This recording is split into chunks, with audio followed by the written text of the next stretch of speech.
One day after some of the most significant snow the state of Louisiana has ever seen, we bring you what it looks like here at the city on the river. False River here, if you can believe it, covered in snow all around.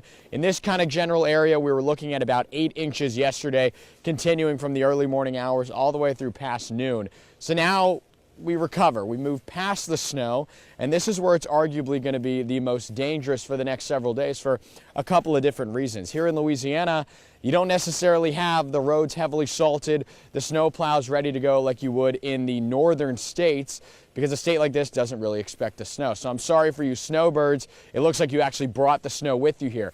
Hopefully you brought in your carry-on or checked-in bags, you brought one of those snow shovels because you're going to need them. I suggest doing this for your driveways, for your road spaces here around your home. If you notice, here in this powder snow, as long as it's not touched, it moves pretty easily. So if you have some sort of shovel, maybe a garden shovel laying around the house for what you use outside, that can actually help you clear your driveway, your walkways, and all the way up to your front stoop. However, if you have stepped or driven on some of the snow that was powder, it compacts down into ice. Here, a lot more firm, and you might end up on your rear end if you're not careful. So when you're having to deal with these conditions for the next several days, when you go to work, maybe get ready to get the kids to school when they open back up, you're definitely going to need to build in an extra set of minutes to get to and from your destination safely, because unfortunately, the way it looks now that the fun snow time is over, it's no longer coming down, this ice is going to be here for some time. You definitely need to watch out for black ice as well,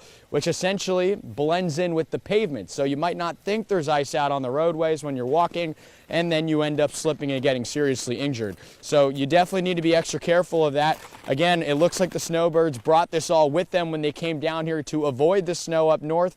But for those here in Louisiana that are not typically used to this, I highly suggest making note of those couple notes to make sure that you and your family stay safe over the next several days, that these conditions are going to be with us.